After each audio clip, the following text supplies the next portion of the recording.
पहली तारीख को देरा के माननीय विधायक ने एक मार्केटिंग यार्ड के उद्घाटन पर वहां पर गए थे और जिस तरह से एक अभद्र भाषा का प्रयोग किया और कई तरह के आरोप उन्होंने जो है वो विभाग के ऊपर और मेरे ऊपर लगाए हैं, तो मुझे तो जो उस दिन उससे पहले एक दिन पहले मीडिया के माध्यम से जानकारी मिली कि उन्होंने कहा कि आप क्या देरा में सब्जी मंडी का उद्घाटन करने के लिए आ रहे हैं,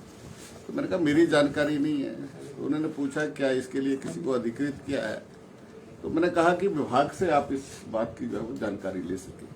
क्योंकि मेरा उस दिन जनमंच है और मेरी जहां हरोली विधानसभा क्षेत्र के अंदर जो है वो ड्यूटी लगी है। लेकिन जिस तरह की अभद्र भाषा का, और मैं ये कह सकता हूं कि माननीय सदस्य ने जो है वो किया, वो हमें चुने हुए प्रतिनिधियों को जो है वो इस तरह की भाषा जो है वो ठीक नहीं लगती है। क्योंकि मुझे भी मेरे अलग अलग विभागों के जो हमारे प्रमुख हैं वहाँ पर कई बार जो है उनसे शिकायतें भी मिली कि वो उनसे समय समय पर आकर के जो है वो इस तरह की भाषा का जो है वो वहाँ पर भी जो है वो प्रयोग करते हैं। लेकिन मैं सिर्फ इतना कहना चाहता हूँ कि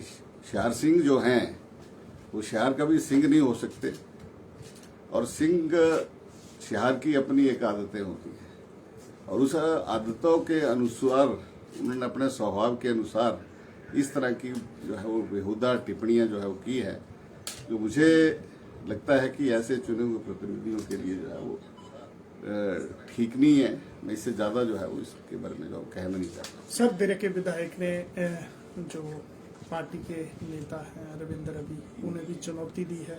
कि वे चुनाव में फिर से आ जाएंगे, उनको जो है वो जमानत जब्त कराऊंगा, और केंद्रीय मंत्री पर भी काफी प्रहार किए हैं, वो लगातार हमलावर हैं। मैंने कहा कि वो अपने स्वभाव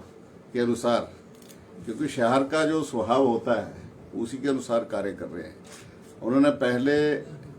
हमारे केंद्रीय मंत्री जी के ऊपर इस तरह की टिप्पणियां की, फिर वहां से हमारे प्रदेश के उद्योग मंत्री जी के ऊपर ऐसी टिप्पणियां की, और गायब में मुख्यमंत्री जी के ऊपर भी इस तरह की छींटाकशी करते रहते हैं। हालांकि 5 वर्ष 4.5 वर्ष उन्होंने बीजेपी से भरपूर फायदा उठाया और उसके बावजूद भी वो इस तरह का व्यवहार अब जब समय आया तो उसको देखने को मिल रहा है। ये बिल्कुल कतई भी जो है वो ठीक नहीं है। मैं इस विषय को जो है जहां पार्टी मंच के ऊपर और माननीय मुख्यमंत्री जी के पास लेकर के जाना चाहता हूं, और इसके ऊपर जो है वो जरूर कार्रवाई करने के लिए मैं कहूंगा। तो आज ऊना जिला के अंब में एक बड़ा पार्टी का कार्यक्रम था, तो ये पार्टी की क्या नीति थी? क्या ऐसे भी आशंका जताई जा रही है कि चुनाव जल्दी हो सकते हैं, तो क्या इस प्रकार की रणनीति थी वहाँ? नहीं, पार्टी अपने आप को गियर अप कर रही है। हमारा संगठन जो है वो बूथ स्तर के ऊपर और बूथ में भी पन्ना स्तर के ऊपर भारतीय जनता पार्टी का जो है वो संगठन जो है वो कार्य कर रहा है, और उसी के चलते हमने फर्स्ट फेज में जो हमारे मंडलों के जो प्रमुख हैं, जो मंडलों के ग्राम केंद्रों के प्रमुख हैं, उनका आज सम्मेलन जो है वो 8 विधानसभा क्षेत्रों को वो यहाँ पर अंब में रखा गया है। और इसमें हमारे माननीय प्रभारी खन्ना जी, अविनाश राय खन्ना जी, हमारे जो पार्टी के प्रदेश के अध्यक्ष श्री कश्यप जी, और साथ में हमारे त्रिलोक कपूर जी, सतपाल सती जी, हमारे सभी सम्मानीय नेतागण आए हैं और इन्होंने पार्टी के इस 1 दिवसीय प्रशिक्षण शिविर में जो है वो पार्टी को, कार्यकर्ताओं को कुछ जो है वो टिप्स दिए हैं जो अपने बूथ स्तर के ऊपर जो है वो काम करेंगे, और अगर वो इसी मजबूती के साथ अगर काम करते हैं तो निश्चित रूप से हम भारतीय जनता पार्टी का मिशन रिपीट जो है वो प्रदेश के अंदर करेंगे। उत्तर कांग्रेस ने अभी हाल ही में बड़ा संगठनात्मक फेरबदल किया है, भाजपा किस प्रकार से उसको देखती है और क्या उसका प्रभाव चुनावों पर आप देखते हैं? मैं पहले भी कह चुका हूँ, उसका प्रभाव कितना पड़ेगा